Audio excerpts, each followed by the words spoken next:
There's a good term like called busting a cat. Where can you bust a cat? Is that exclusive to LA? For the Lord or for self-defense? Yeah, that's a spiritual term. Yeah. Good question. Especially in today's age, as a Christian, can we defend ourselves or bust a cap for the Lord? No, we can't. God never given us the responsibility to defend Him in a physical fight, because what does Paul say? This isn't a fight about the physical. We're against powers and principalities and princes, right? Of the immaterial, so to speak, right? So our battle is not in flesh. So when it comes to our Christian worldview, when it comes to defending our faith and our testimony and defending our own life for the sake of Christ, that responsibility is solely on God, right? 100%. The Bible never tells us that we need to take weapons and defend our own faith. And now if anybody says, well, you know what, you have to take up a sword because Jesus told his disciples, if you don't have a sword, go and get one. That's literally the verse after that talks about it's time for a prophecy to be fulfilled. It's not, now you need to go and defend yourself. And then we see the action of the person who had the sword cut the ear off of the soldier. And then what did Jesus do? He got mad at them. He said, don't do that. And then he healed the centurion's ear. So it's not about having physical weapons. And if you want to try to abuse scripture to fit your worldview, God will let you do that, but you're still accountable for it, right? At the end of the day, God said vengeance is his. It's literally all over scripture.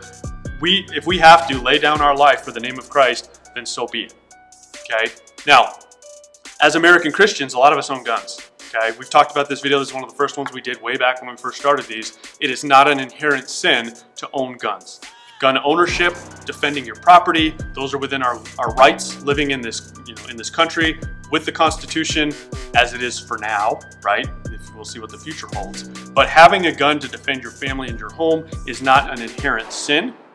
But I believe, and this is not a scripturally based concept, or not a scripturally based idea, like I can't quote to you, Jesus said so-and-so, but I think that the theme in scripture is, if you place your trust in material things over God's ability to provide, he's going to allow that to fail to prove the point that you put your trust in the wrong area.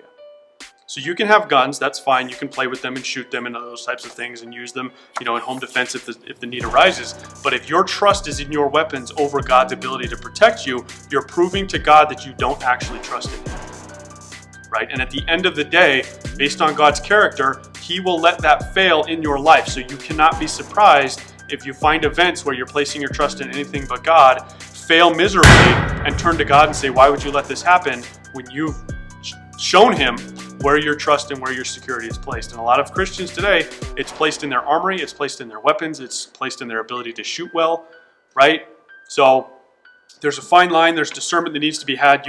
I have guns, I know you have guns, that's not a problem. I like to go out and shoot, right? Shoot targets, shoot clay pigeons, that type of stuff. Hunting is fun. But at the end of the day, my trust is not in whether or not I have my gun on me when I'm in public.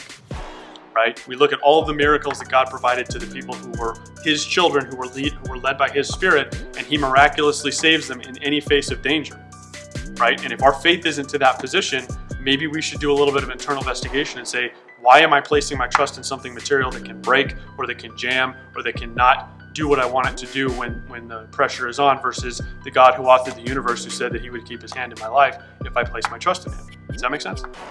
So, argue if you want. There's nowhere in scripture where Jesus says, you're responsible for your own safety.